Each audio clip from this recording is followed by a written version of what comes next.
안녕하십니까. 철골 구조 설계를 강의하는 건축 인테리어과 김도현 교수입니다. 이 강은 건축 일반 구조 리뷰를 계속하고 있습니다. 이번 3차 시에서는 주요 철골 구조 부재에는 어떤 것이 있는지에 대해서 같이 살펴보도록 하겠습니다.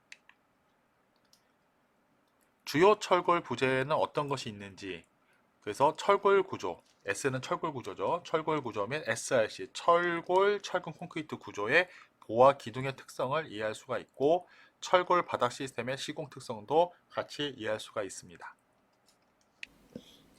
5장은 11개 절로 구성이 되어 있고, 저희가 지난주에 4절에 용접접합까지 저희가 강의를 했습니다. 그래서 오늘은 라멘 구조부터 해서 바닥 벽체까지 해서 여기까지 4, 5, 6장은 철골을 이루는 구조 부재가 되겠고요.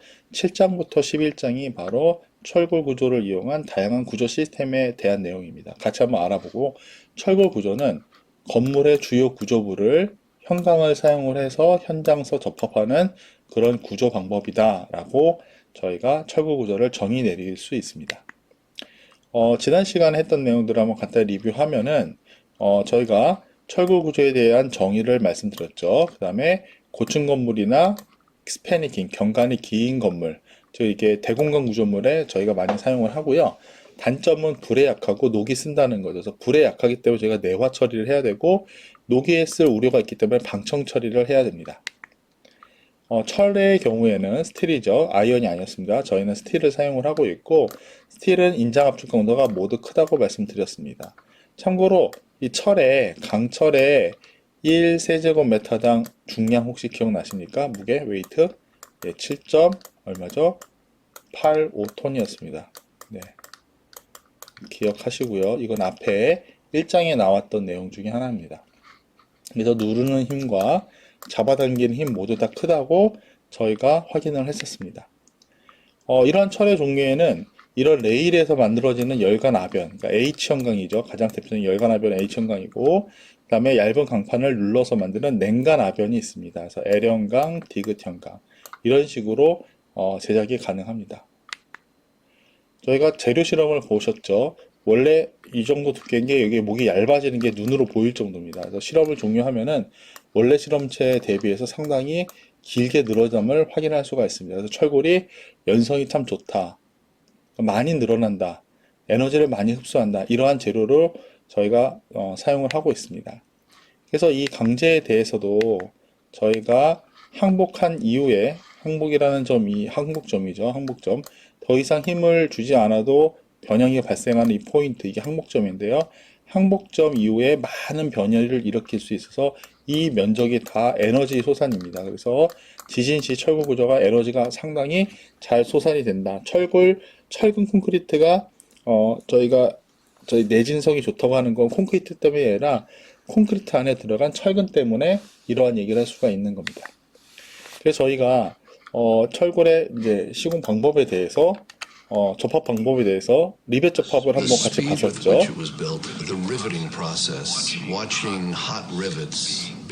리벳은 지금 보시는 바와 같이 리벳을 달군 다음에 반대편 뉴매틱 해머로 가력을 해서 머리를 하나로 만드는 그런 방법입니다.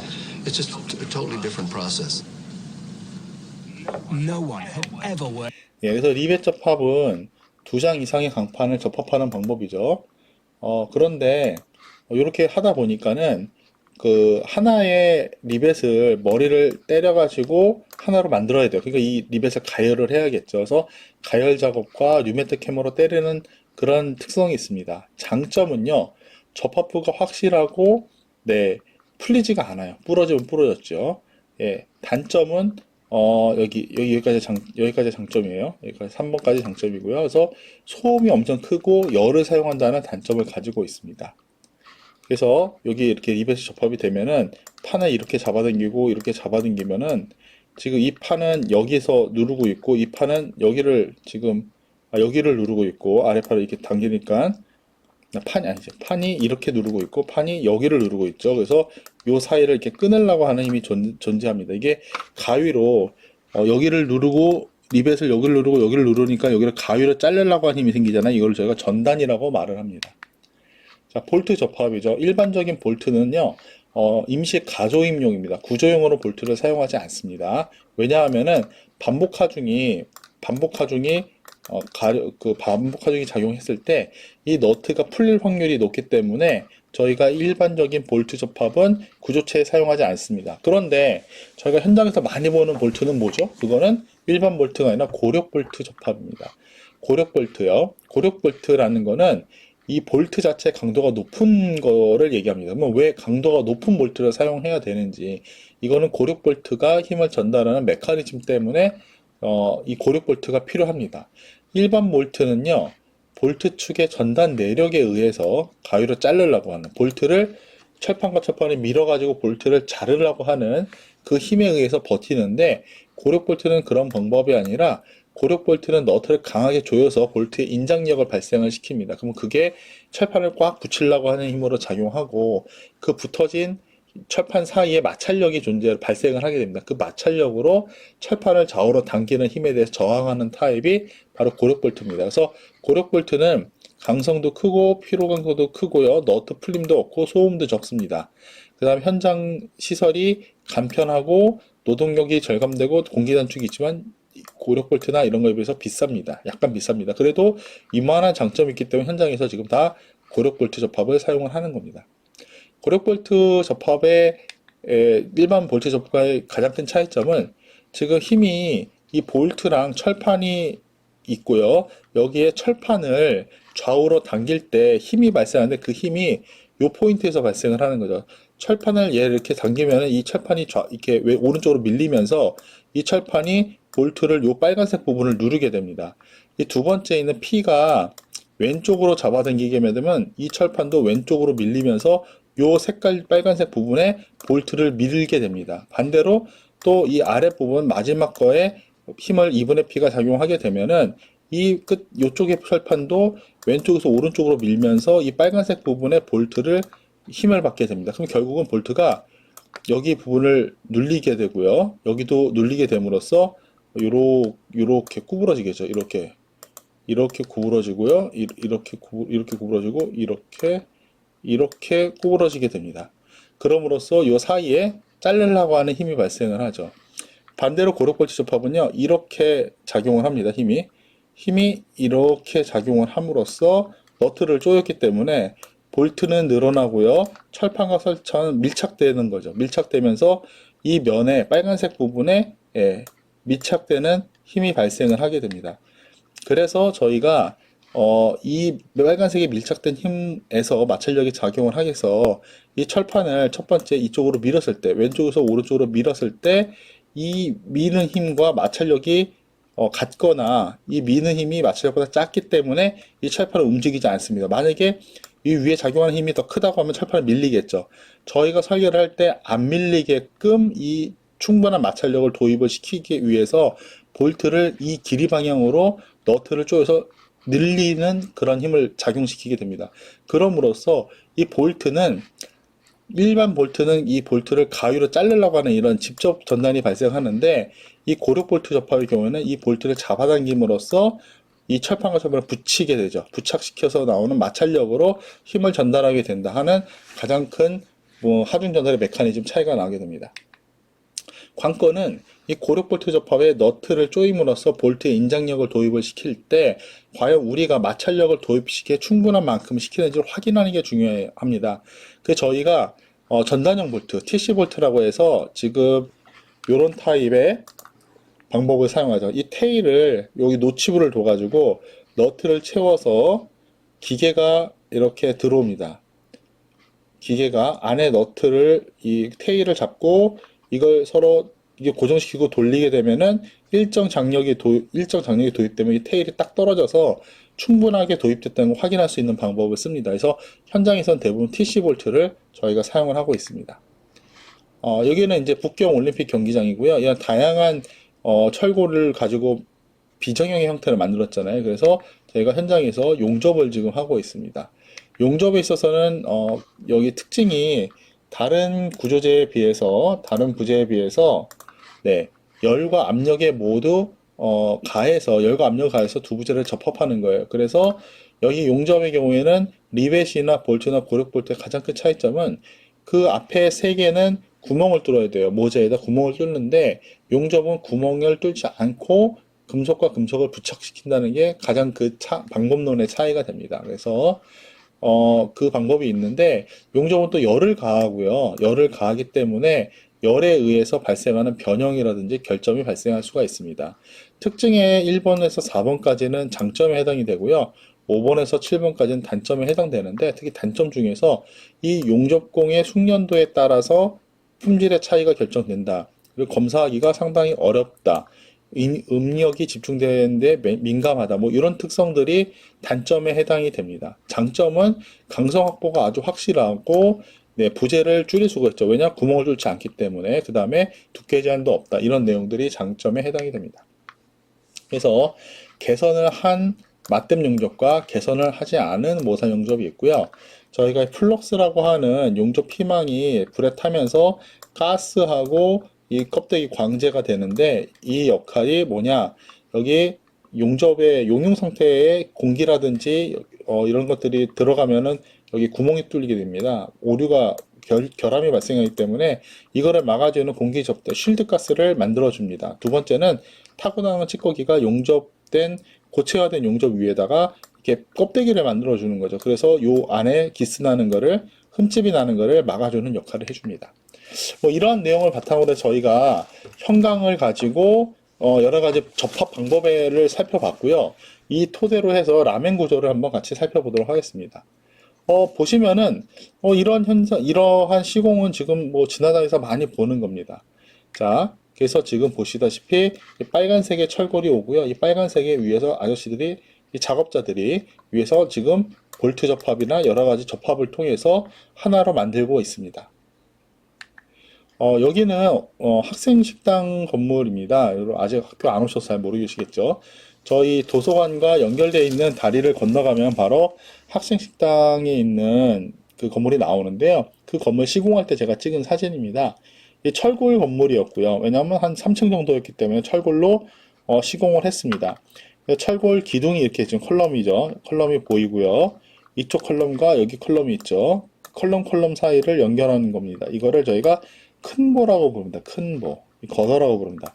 기둥과 기둥을 연결하는 보를 큰 보라고 부르고요.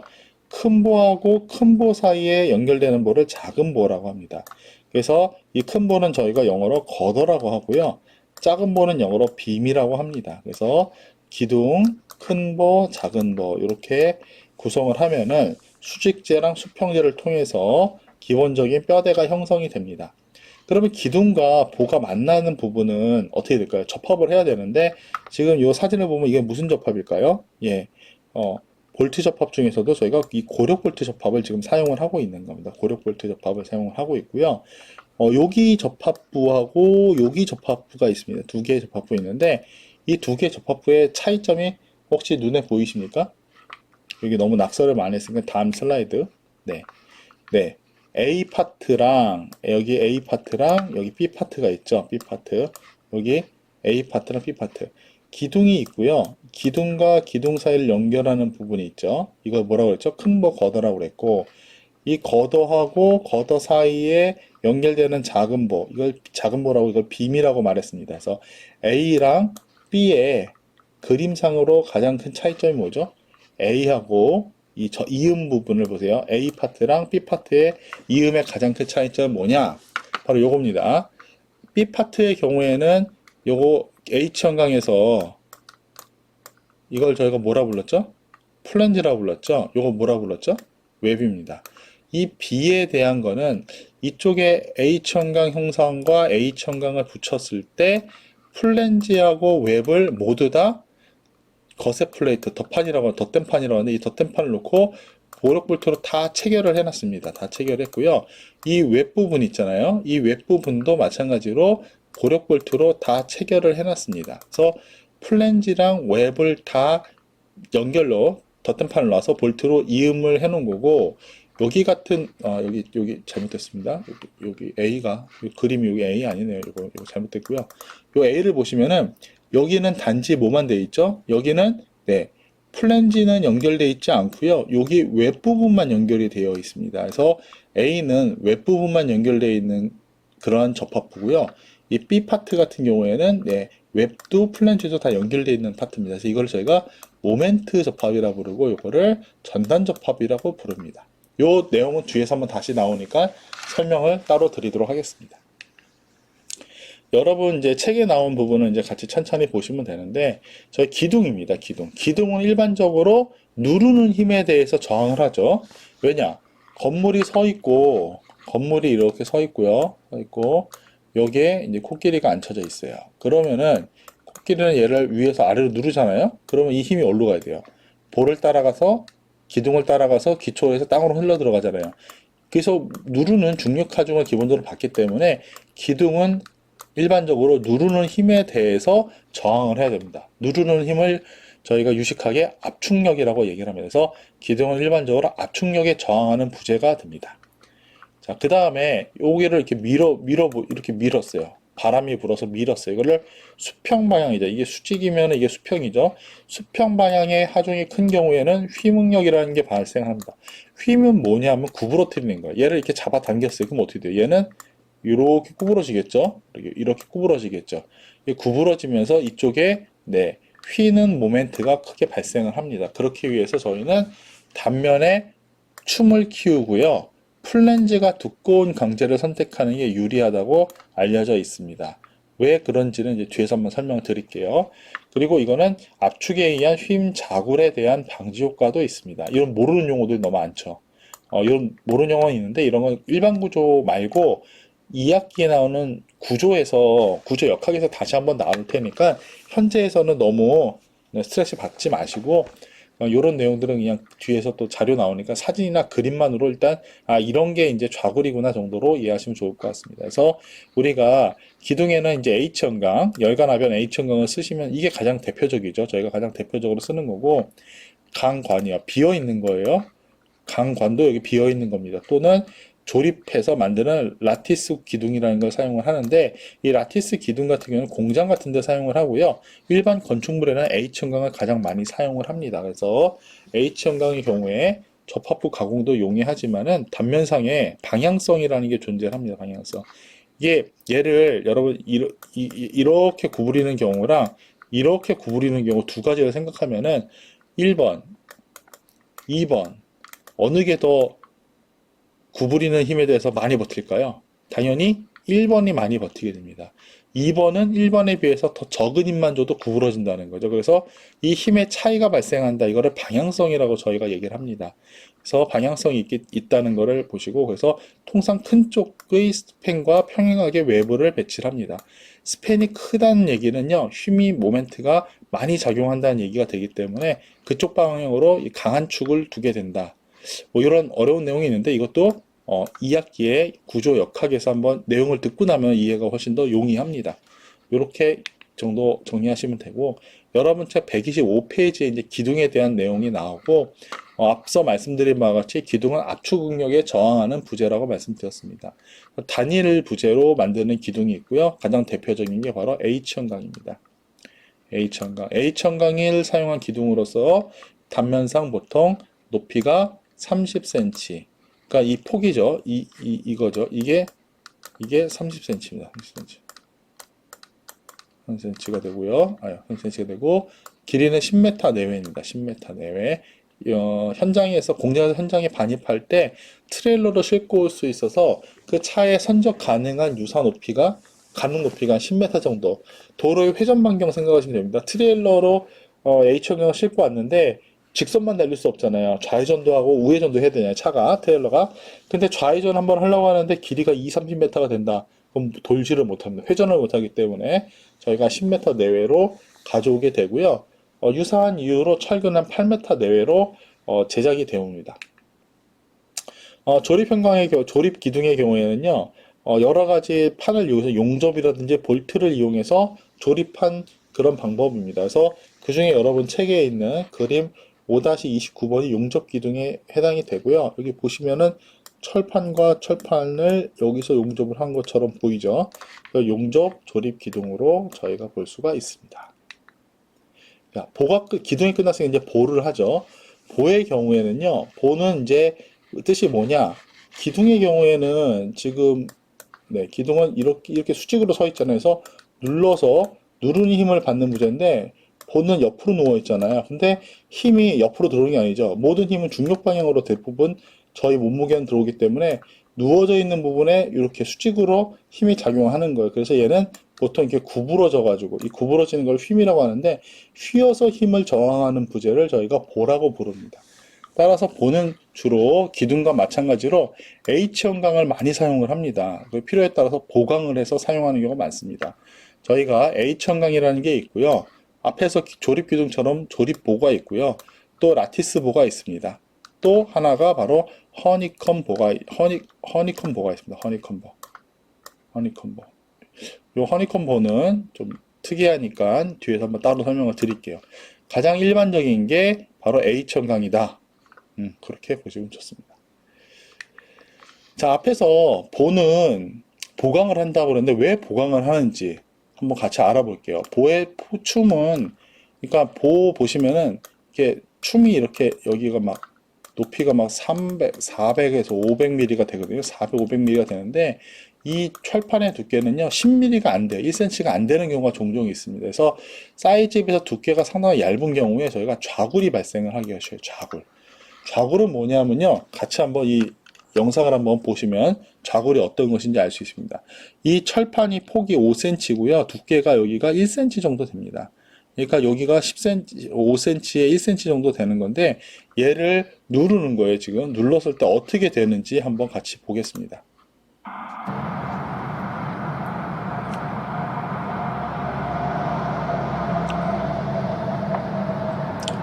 힘을 상당히 천천히 가져가고 있죠. 철판이 어떻게 되는지 보이시나요? 철판도 서서히 저는 분명히 수직 방향으로 누르고 있는데 철판 어떻게 되고 있어요? 철판은 수직으로 눌리는 게 아니라 눌리면서 옆으로 지금 이렇게 옮겨지고 있죠. 옆으로 구부러지고 있죠. 그러니까 내가 분명히 수직으로 힘을 줬는데 어느 순간 버티다가 옆으로 밀려나가는 그런 현상, 그거를 좌굴이라고 합니다. 그래서 옆으로 갑자기 확 밀리면은 변형이 많이 발생하기 때문에 내력이 뚝 떨어지게 됩니다. 그래서 얇은 부재의 경우에 이렇게 옆으로 찌그러지는 현상이 발생하는데 그거를 통칭해서 좌굴이라고 부릅니다. 그래서 철골은 부재가 얇기 때문에 좌굴 현상이 많이 발생을 하거든요. 그래서 보나 기둥에 이 좌굴을 보강하기 위한 요소를 저희가 사용합니다. 그걸 저희가 보강판, 스티프너라고 부릅니다. 그래서 저희가 철골보는 H형광을 가장 많이 사용을 했고요. 통상적으로 저희가 보의 춤의 경우에는 보의 춤이라는 건 높이죠. H형광이 높이는 저희가 어떻게 사용하냐면은 보통 길이의 10분의 1이나 20분의 1 정도를 사용합니다. 자, 예를 들어서 스팬이 10m다. 그러면 10m면은 얼마죠? 1000mm잖아요. 1000mm니까 100cm, 100mm 또는 잠시만요. 만이죠. 만밀이죠. 만밀이. 그러니까 1000mm에서 500mm 사이에 그 춤을 사용한다는 거죠. 통상 10m 정도면 한 600mm 정도, 60cm 정도 춤을 사용하면 가능합니다. 허니콤보는 어떤 뜻이냐면, 허니가 뭐죠? 허니컴이 벌집이죠. 벌집 모양의 보입니다. 왜 벌집 모양이냐면은 형상을 보시면 이게 육각형이 생기잖아요. 여기 안에. 이 육각형 때문에 저희가 벌집 모양이라고 얘기를 합니다. 그래서 허니컴 보의 경우에는 H형광의 외부를 잘라요. 지금 보시는 바와 같이 외부를 이렇게 커팅을 이렇게 합니다. 이렇게 잘라서 얘를 돌려서 붙이면 이런 식으로 보가 나오게 됩니다. 이런 식으로. 여기 보면은 원래 동일한 철골량을 사용하지만은 더 높은 철골의 높이를 확보할 수가 있어요. 또 하나가 뭐냐? 높이가 큰 것도 있지만은 그 건물을 보시면은 여기 철골 보면은 건물에 이 밑에 설비 덕트, 에어컨 파이프 같은 게 이 안에 지나가거든요. 이렇게 안으로. 그래서 여러분 천장 이게 천장이에요. 실링 하이트 천장인데 천장면을 뜯어보면 이 안에 덕트들이 지나가는 거, 설비 공간들이 지나가는 걸 볼 수 있는데 이 설비 공간을 이 안에다 관통해서 사용할 수 있는 그러한 장점도 가지고 있습니다. 그래서 육각형 구멍에다가 덕트, 이 설비거든요. 덕트 등이 지나가는 통로를 사용할 수 있기 때문에 천장 높이를 전체적으로 줄일 수가 있다. 이러한 장점을 갖고 있습니다. 자, 조립판보는 뭐냐면은 일반적인 H층각으로 해결이 안 되기 때문에 철판을 잘라서 플랜지랑 웹을 만들어서 저희가 볼을 조립하는 거. 이 스티프너는 뭐라고 그랬죠? 좌굴 같은 현상을 방지하기 위해서 저희가 보강판을 붙인다고 그랬죠. 그걸 스티프너라고 저희가 얘기를 합니다. 그 외에 기타 조립하기 위한 조립부가 뭐 격자보, 라티스보, 트러스보 정도가 존재를 합니다. 이제 보랑 기둥이 끝났고 보가 끝났습니다. 그러면은 땅과 접합하는 부분에 이 연결되는 부분을 주각이라고 저희가 얘기합니다. 주각. 이 주각을 어떻게 형성을 하느냐? 여러분 신호등 건널 때 신호등 맨 밑을 보시면 철판에 요만큼 볼트가 나와 있는 게 보이시죠? 뭐 막고 있는 게. 그 안으로 이렇게 앵커라는 거를 심습니다. 정착을 시켜요. 이러한 타입, 가장 많이 보는 타입이죠. 이거를 노출 형식이고요. 이 기둥을 심고서 여기 노출 형식 위에다가 콘크리트를 이렇게 덧방을 쳐가지고 하는 방법, 이거를 감싸는 방법이라고 보고, 그 다음에 이 기둥 자체를 땅 안으로, 콘크리트 안으로 묻는 매입 방법이 있습니다. 그래서 이 방법에 따라서 이 기둥이 움직이는 방법이 약간 차이가 발생을 합니다. 그래서 저희가 이거가 가장 노출 방식을 가장 흔하게 여러분이 확인할 수가 있는 타입입니다. 저희 학교 식당도 보시면은 여기도 노출 타입을 저희가 사용을 했습니다. 식당의 기둥도. 그래서 여기 보시면은 한 10m 정도죠. 3m니까 10m 정도를 끊어서 한 번에 가져왔습니다. 2주차 3차식 강의 확인 과제에 대해서 설명드리겠습니다. 3차식 강의에 대해서 학습자가 생각한 핵심 개념 1개와 핵심 용어 3개를 찾아서 정리하시기 바랍니다. 강의 자료와 교재를 참조해서 노트 정리한 내용을 찍은 사진을 업로드해 주시기 바라고 반드시 손글씨로 직접 작성하시기 바랍니다. 3차시 강의를 마치고 첫 번째 1차 시에서는 저희가 고력볼트 접합에 대해서 살펴보았습니다. 리벳 접합, 고력볼트의 시공상의 차이점을 구분을 했고요. 볼트 접합과 고력볼트의 하중 전달 메커니즘을 구분할 수 있어야 됩니다. 자, 두 번째 시간에서는 저희가 용접 접합에 대해서 살펴봤고요. 용접 접합과 볼트 접합의 시공상의 차이점, 그 다음에 개선과 모살 용접의 특이점에 대해서 구분해야 됩니다. 이번 3차 시에서 설명드린 내용은 주요 철골 부재에 대한 내용이었습니다. 그래서 먼저 다양한 종류의 철골보에 대해서 저희가 사용상의 구분을 할 수 있어야 됩니다.